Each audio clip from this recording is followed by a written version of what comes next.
Jungle.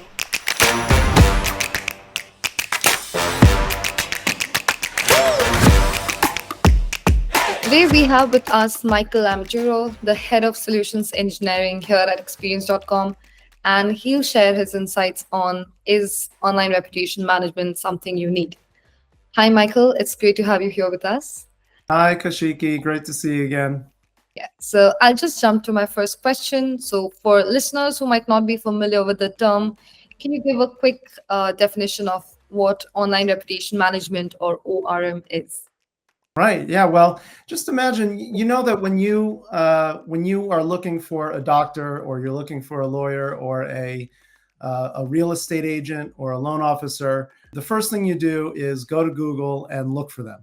Well, everything that you see on the internet about that person is really related to online reputation management. Because what online reputation management does is help you as a professional who has this presence online, helps you manage what all of these different data points say about you. And it's important that obviously as a professional who cares about your online reputation that you do manage it. And we say here that with the experience.com experience management platform and the search rank platform, that actually you can manage the whole internet, your whole presence online through one tool. Why do you think someone should put so much importance on online reputation? It's the modern age, and people do look for each other online when you're working with a professional. We're social creatures. People care about what other people say about you as a professional. And what you want to do as a professional is make sure that your happiest customers are singing your praises all across the web. And you want to make sure that any negative feedback that you get is responded to in a positive way, in a professional way, and in a way that elevates your overall image. Online reputation management and your online reputation itself is part of your business. And it should be part of your entire strategy, including investing in tools to actually help you manage that online reputation. Do you think, like, for, say, an insurance agent or a loan officer, essentially someone who is an individual professional, maybe they do not need a huge online presence in different locations? Does online reputation management still apply to them? Absolutely. I mean, the idea that professionals, the idea that a professional doesn't need to manage their presence across multiple geographies is independent of online reputation, because Google makes sure that it delivers results on its search page that are hyper local, that are very appropriate to the local geography. So if I, in upstate New York, am looking for a real estate agent, it's only going to show me real estate agents in my area, in my region. And it's going to do that ranked on their own algorithm to say who they think the most appropriate person they should show to me as a specific individual in this area. Managing your online reputation in your local geography is as important as managing it at the global scale. And actually, maybe for certain professions, is even more important that you manage it in a hyper-local sense. Do you think are some of the telltale signs that someone might need to consider implementing a reputation management strategy? When you Google yourself and you don't see yourself, or when you Google yourself and you only see bad comments about the work that you may have done, or when you Google yourself and you don't see all of the great things that you know your customers have been saying about you, but they've been saying it about you in face-to-face situations and have not been talking about you in a positive way online, on the internet. So it all starts with that first Google search. Just look for yourself, and you can tell right away if you compare yourself to someone like Amber Ernst in Bettendorf, Iowa, who's a loan officer there, and see her entire online presence compared to your online presence.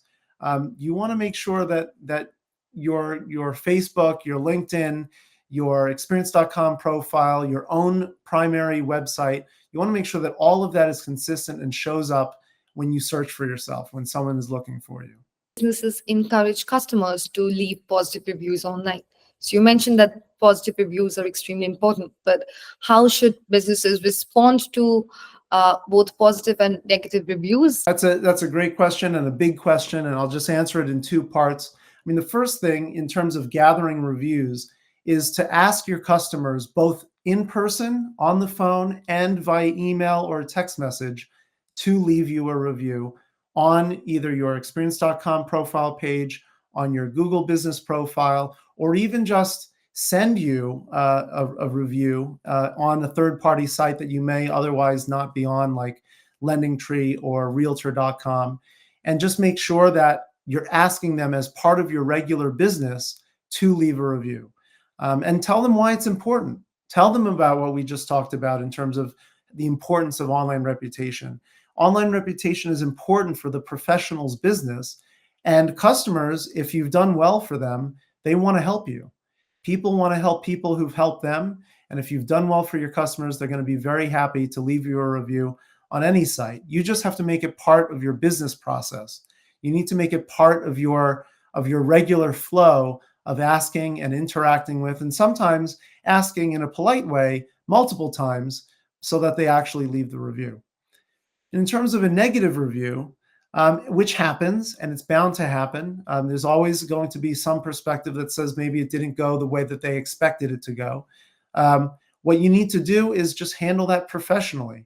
And you need to go directly to the customer themselves and look at, one, reply to that review in a professional way on the website where they left it. So make sure you do that in the place where they left it.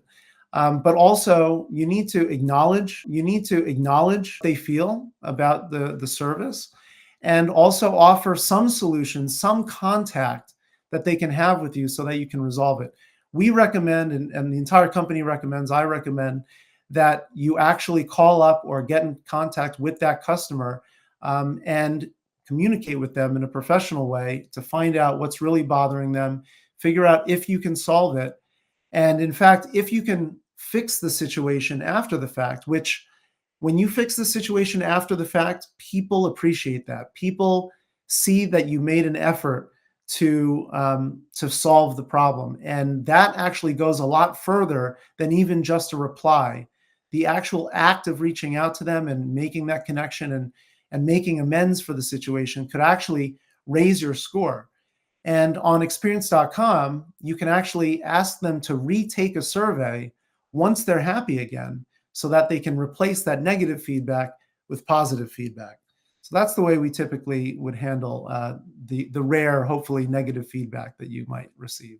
About reviews, but beyond just reviews, what are the other aspects of online presence or online reputation that one should consider? Well, that's why you need to sign up for experience.com's search rank score.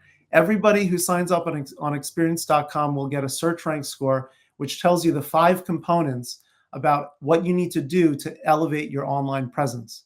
And the reviews and the replies are just one part of that. You've got the profile completion, the completion of the data that's on you on the internet. Your profile is also a really important component. The analytics that we call web analytics, your primary citation, your primary web page, the profile page on your website or on your company's website that tells about you, that stores all of that profile information, that page matters a lot to search engines and to Google. So you need to make sure that that is up to snuff.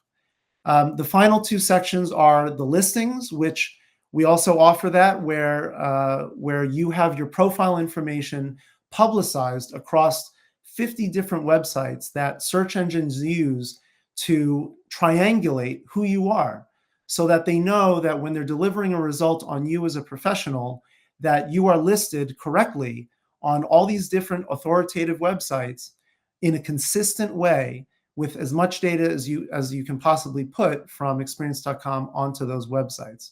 So how you appear on not just search engines, but on these other directories is really important. And the final piece is the social media connections. How are you connected to other profiles like X, formerly known as Twitter, LinkedIn, Facebook, Google Business Profile? How are you connected to these profiles and these platforms, so that you can share your best reviews, your 5-star reviews on those websites, and just be connected as a profile to the internet. If you're a professional who cares about your online presence, and you should if you're a professional, then you need to consider Experience.com's search rank platform. You should go to Experience.com, look for yourself. If you're not there, sign up for a profile, which is free, and make sure that you start building your online presence in a very methodical and logical way so that you can be elevated on search and elevated as a presence on the internet, all across the internet, using, of course, Experience.com. Good luck.